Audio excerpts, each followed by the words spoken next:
This is going to be Lizard XCOM. Oh, that's such a good idea. Wait, I heard the magic word XCOM. What is this? You have my full attention. If I remember correctly, the lizard man that comes with this particular DLC has been described to me as the Doom guy of this universe. So here's hoping that he's part of a good DLC.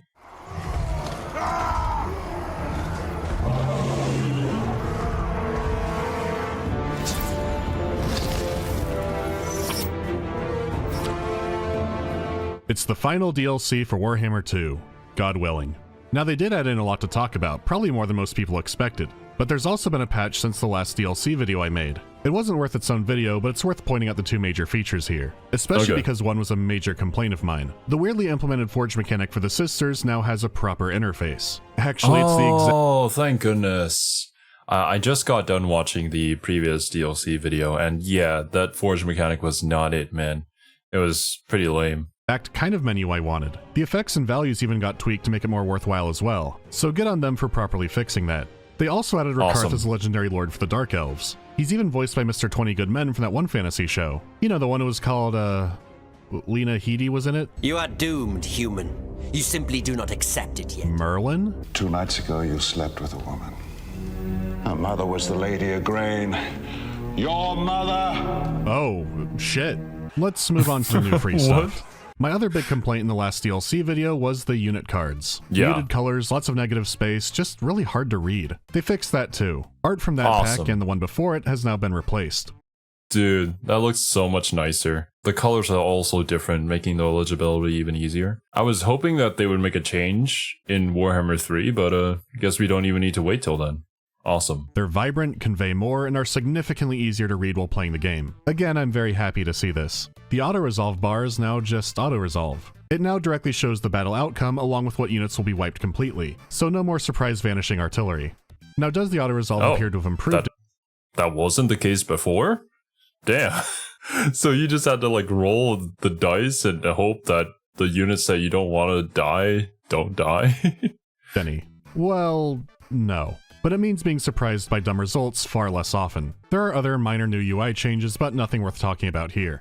Ogre mercenaries have been added, 5 different units and available to be hired by any faction. This was a huge surprise, and I did have some worries about it. I mean, this is a very asymmetrical game. Balanced incorrectly in mercenary forces could be a huge issue. From what I've played, that thankfully doesn't seem to be the case. The ogre camps only appear rarely and in zones of frequent conflict. From there you can send an army into the camp to hire a tribe, but you can only choose to hire a small amount of units. From there you hire them into your army like a regiment of renown, but they are pricey, so you won't have stacks of them in the early game. The rare spawns means the AI won't have them too often either, which is good because they perform absurdly well. These guys are excellent in filling the gaps in a roster's weakness. Dwarfs can go from having no cavalry to some of the scariest in the game. All of their units are incredibly formidable and they're a welcome addition, but why are they here? Well, I can think of 2 good reasons to add them now. For one, it's a good way to experiment with the mercenary system. Mercenaries have been in Total War forever and on the tabletop forever, so it is good to test and tune the waters before letting slip the dogs of war. I see. Of course, I might personally prefer a weird Roman LARPer faction in the Southern Realms, but that does make sense.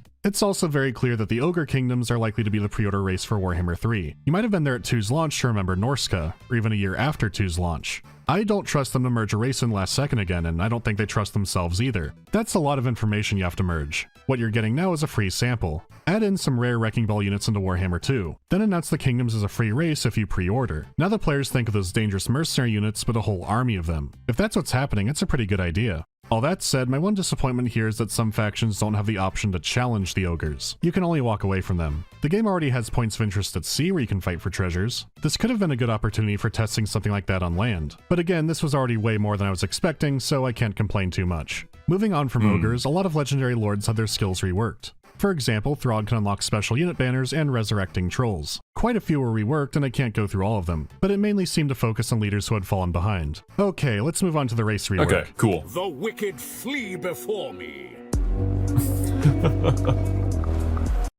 Speaking of leaders that had fallen behind, who was that guy? I think his name was Helmand Gorst or something like that. In the Total War Warhammer 2 review that Mandalore did, we just kind of skipped over him because apparently he was not good. Well, I know for a fact that you guys mentioned in Warhammer 3 he has become an absolute monster, so I guess we'll wait and see. Master Rune Lord of Karakazol. Right, the dwarf rework. Including Thoric Ironbrow as a free new leader. So what changed here? Their tech tree got reworked here and there, and this spices up their roster in some new ways. For example, allowing all of your gyrocopter and bomber units to fire while moving. Heroes and lords have had their skills significantly tweaked in some cases. An engineer can replenish ammo and skill into either being a sniper or a shotgunner. However, the biggest changes come from the new grudge, rune, and forging systems. Each dwarf leader now starts with a special list of legendary grudges, giving you some extra objectives to fulfill. So if you're playing as the white dwarf, you finally have a special reason to go beat up the dark elves. The grudge meter has more tiers to it. Okay. It has room for a lot more grudges, which is good because there are plenty of new types. If the meter does get out of control, it has a new effect with slayers. The more grudges you have, the more angry dwarfs get, so the more willing they are to become a slayer. They now show up in your regiment of renown pool. The worse things get, the more likely they show up. Get more problems? Oh. Thinking about it though, I suppose it's kind of a similar mechanic to the other factions as well. Like, once they start getting whatever resource that they require or up to a certain level, then they start unlocking new units. Whereas here, it is a part of their mechanic as well. So nothing like completely different, but still cool. And of course for the dwarves, very on theme. Get more vertically challenged problem solvers. Now, the rewards for these grudges can sometimes include runes. You can also get them through an expanded forging system, and there are tons of them. Dwarf characters now have special new slots and additional regular slots to make up for it. You can customize their specialties to a level unlike any of the other factions. These aren't limited to just characters either, as there are special new ones you can put on units. You could create a batch of runes that turn your catapults into explosive catapults. This gives you a lot of room to experiment with customizing an army. This by itself already adds a ton of flavor, but there's more. Dwarf rune magic has also been completely overhauled. Appropriately, it still doesn't tap into winds of magic, but where it is on the UI and how you actually cast it, that's all very similar. Instead of worrying about the sky magic pools, you just worry about cooldowns. Ability-wise, the dwarfs did play a little more statically before, which I thought was appropriate for them, but this new system is a lot more engaging. Being able to overcast runes or time map-wide abilities definitely gives you more to think about. It's a fantastic overhaul and not one I was really expecting.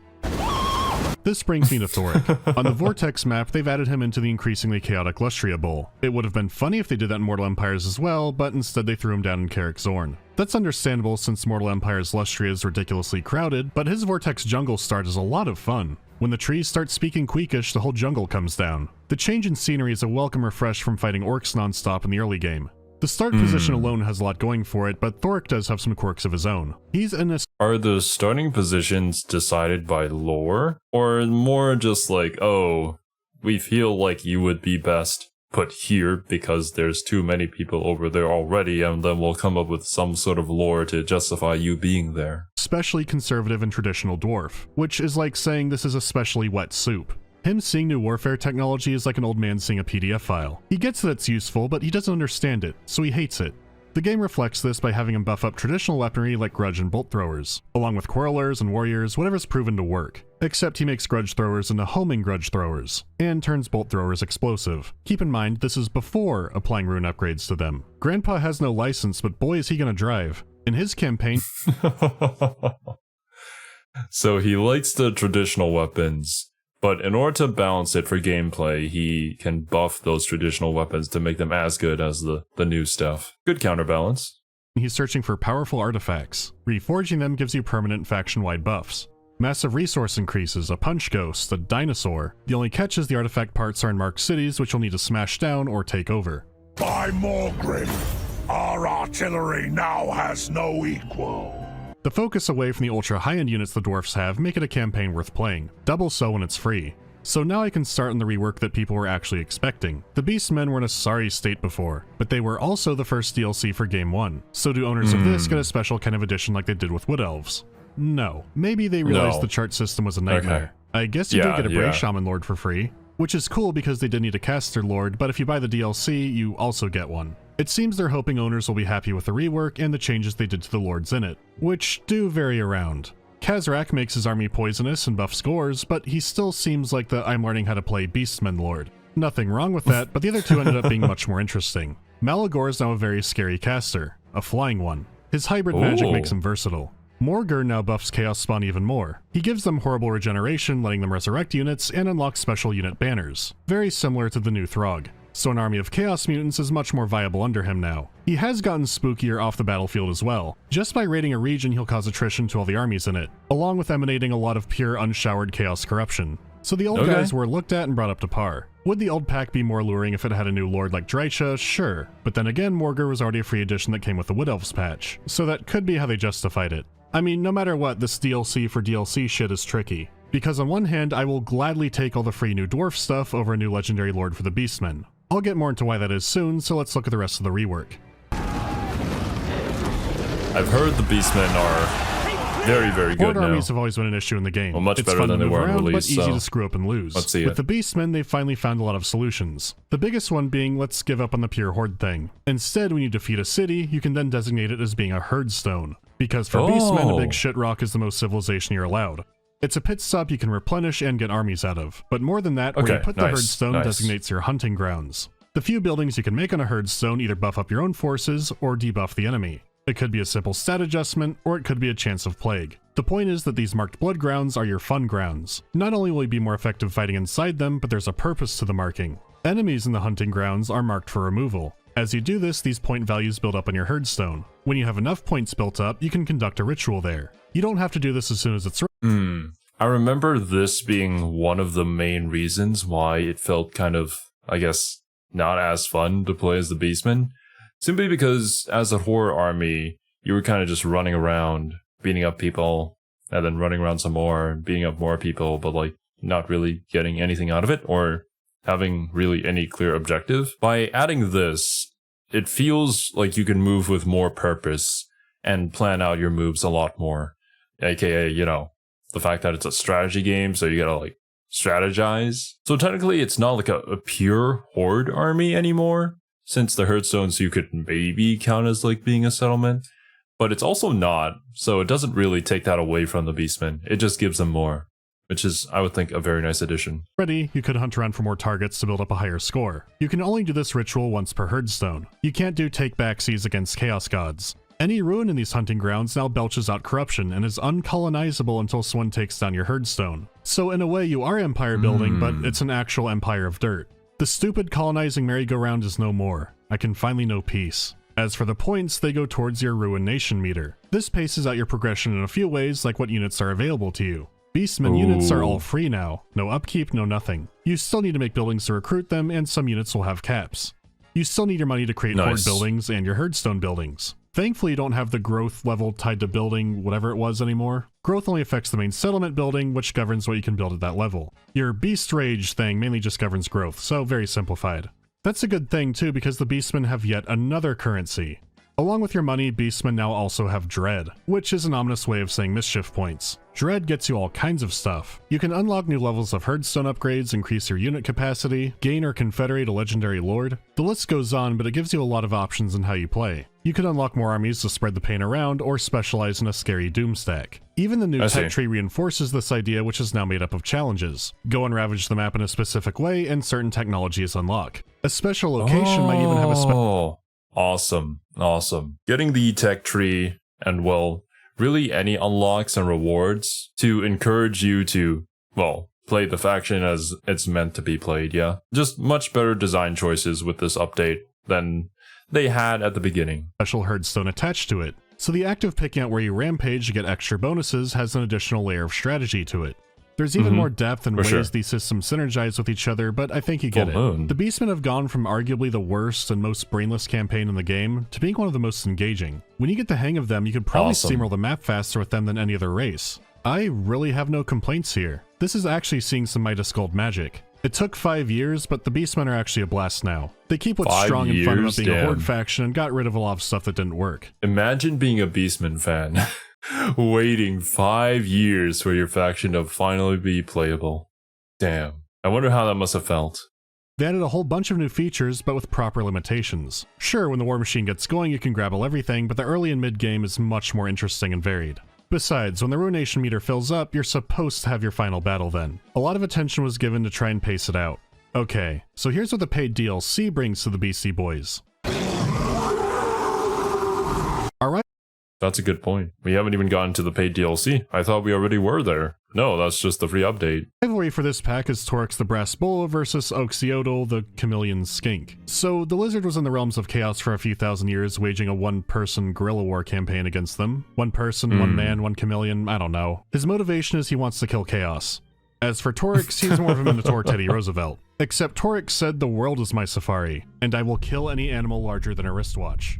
He was so good at this that Khorne turned his skin into brass. He continues to murder Hobo to this day. The end. Besides buffing Minotaurs and a raid stance that lets him move a lot longer, his campaign gimmick is hilariously simple. As he's trying to exterminate all life, possibly down to the tardigrades, he builds up momentum. As he builds this up, he'll go into 3 tiers of rampage. When you reach one, you choose a reward, and then eventually the whole thing resets. Like the other new mechanics, it encourages you to keep fighting to get more rewards. But when the first level is achieved, he can spend the momentum to reset his movement, and win a battle, which gives him more momentum. This guy is King Steamroll, a Mongolian horde of bulldozers. Speaking of Asia, I think this— So you're saying that this man can just slingshot across a country if you play his cards right? This mechanic was used by Lu Bu in the Three Kingdoms Total War game? I actually can't remember. Was that a mechanic? Were there 3 kingdoms? What the hell was happening with that? Sure, it's a simple gimmick, but it's very appropriate. This is why I'm not too heartbroken over not getting another Beast Lord. With how in-depth and good the rework was, to add anything onto it, it would have to be kind of small like this to gel into it. The rework combined with the momentum mechanic is awesome. If this is your first time with the Beastmen, you'll be in for a good ride. Though if you're trying to separate Torix's part out from the free rework into the paid part, then yeah, it would be underwhelming, but the money does fund the big free thing. Overall, it's a great campaign. As for their units, they finally got 2 big centerpiece monsters. Having only Cygors on launch for that was strange. Now they have the Jabberslythe, an anti-infantry monster that causes madness. It's also constantly spraying out acid. In game, this means they have auras of damage, making them really good at dealing with infantry blobs. They're also a joy to watch. They're so awful. They move like they're struggling to be alive, and they just kind of collide into the enemy army. Their attack animations can stretch out so far. I can't stress enough how really, really good they are at wiping infantry. The Gorgon— I do want to appreciate the animations that they have for all of these models. Like, we've seen so many good animations, even though, well, in the last video that we checked out, we did see Orion didn't even have an animation for blowing his horn. But still, there are like unique animations between units that are fighting each other, or like just unique animations for a particular kind of unit where you can notice traits about it simply from its movement. Having all those little details on a massive battlefield, you could say it not really necessary, but it's very much appreciated and definitely adds to the immersion. Is another wonderfully realized model. I think they're supposed to be anti-monster, but they're pretty good at fighting just about anything. It's so wonderfully detailed, plus cowbell. And other accessories. The Tuskor Chariot seems like a whatever unit, but for some reason in my game they were super overperforming, especially being used as a mount like the new Wargore. Wait, that's not a Wargore, that's a Wargore. I don't mean they charge well, I mean they're sitting still and murdering everything. I was told it's a bug, but whether it'll be fixed day 1 or not is a mystery. Finally, you can have a proper Doombull Lord without using a mod. The Doombull buffs Minotaurs and it punches real good. The beasts knock it out of the park, and as for Lizardmen, well, I do see some issues. Oxyodal's an assassin character. He's all about buffing up his skinks, and particularly chameleon skinks, to the point where they can all become invisible sniping rogues. He has no trespassing penalties and can learn to replenish in foreign territory. He unlocks special poison darts for his troops, and in battle, he is a lot of fun. Using his specialties to their best require a lot of good maneuvering and flanking, because you'll lose stand-up fights not playing like an ambusher. I've got nothing bad to say here. On the campaign map, he receives special missions. If he doesn't take care of them, the enemy will get stronger, he'll take penalties, and holy shit. This is going to be Lizard XCOM. Oh, that's such a good idea. How it works is once per turn, you can instantly travel to a special mission. I heard the magic word XCOM. What is this? You have my full attention. It might be to sack a city or hunt down an army. As you do this, you unlock Silent Sanctums. These are hidden bases you can make under anyone's city, including your own. They don't recruit units, but they can affect the region and sometimes the entire province. Some examples are getting vision over an area, buffing your stats, getting extra replenishment, or giving enemies a chance to be ambushed by an AI patrol. You could soften up an area for invasion or build exceptionally tall with good defensive buffs. So how do these relate to Spec Ops assignments? Well, sometimes you might need to defend them like the Wood Elf missions added recently, but beyond that, nothing really proactive. You would think opening a sanctum in an area would open up responsibility for it, even if it's an entire continent. Instead, you get a few missions every 10 turns and their location is random. It's easy to manage at first because you're still learning the system, but as the campaign goes on, the threats become deadlier and the choice is more dire. You have to balance out where to intervene and weigh the drawbacks. Ooh. Sadly, that never happens. The assignments are hilariously easy. There's no real time pressure and it's rare that the drawbacks matter. Something as simple as losing money doesn't come up too often. Oh no, an army 2 continents away will get +5 melee defense. Okay, how about a hard-rated mission? Instead the enemy might get... oh. How about hunt the raiders who are sitting in the ocean? This is a good idea, but made way too dumb easy. If anything, it's usually just free stuff for you and your army. And again, these take place in random locations. I hope this gets fixed up in Total War Warhammer 3, because yeah, it is a really good idea. As an XCOM fan, I would really want this. I mean, just a little reminder of where we came from. But I mean, like, you already have the system, so it would just take a few tweaks here and there to kind of perfect it, which I'm sure they have over time. Or well, I'm hoping they have. Building a sanctum doesn't go, okay, now you have new missions in this area, or say you've built this many sanctums, so now more missions pop up. They seem to be completely unrelated. They help with painting the map, but they don't sync up with Lizard Operator stuff. It's bizarre because with someone like Lizard Moses, they had a hard campaign, but they didn't flesh out the mechanics to really support that. Here you have a formula for a much harder campaign, especially to contrast the Beastman one. It's the last DLC for a 4-year-old game, really 5-year-old game, and a direct prequel to a demon invasion in Warhammer 3. A difficult campaign at this stage would be welcome. What if an Oxyotl campaign made all Chaos forces aligned with each other? The drawbacks could have huge global consequences. You could actually be waging a secret war to save your unknowing neighbors. Imagine seeing the map being devoured and getting missions to choose what to save and what bonuses to get. It could be so much more engaging. Awesome. Or at bare minimum, have Torix be a real rival. Endgame now, you get the final battle after completing a set number of random missions. At bare minimum, those two elements could relate to each other. If you don't beat this mission, he'll bring 3 more Gorgons, that kind of thing. Instead, the Brass Bull frequently dies off screen about 30 turns into my campaigns. No! Oh no. Damn, dude. What Mandalore mentions here is basically the XCOM formula, yeah? Tough decisions. You don't do this, you get really bad debuffs. Or the enemy gets really good buffs. Makes all your other missions much more tougher, and it just gets tougher as you go. If you fall behind, you will be punished. That could be really fun, but you know, yeah. It's not that yet. It is more fun in Mortal Empires just because you can explore around the map more. It's only a huge shame because a great idea is here. It's just too disconnected and easy, or maybe it was something more but it got neutered down for the difficulty. Uncompleted ideas feel like such a running theme for the Lizardmen DLCs, and this is no different here. This one only especially sucks because it could have been something very unique for the game. Instead, it feels like getting 2 unrelated features that aren't fully tuned out. Sanctums could be a cool limited thing tied to the missions, but instead they're everywhere. It is disappointing, and as far as rework stuff goes, there's not much to say. The tech tree was buffed a bit, Source removed into T2, and the geomantic web remains pretty dry. Once again though, their new units are pretty good.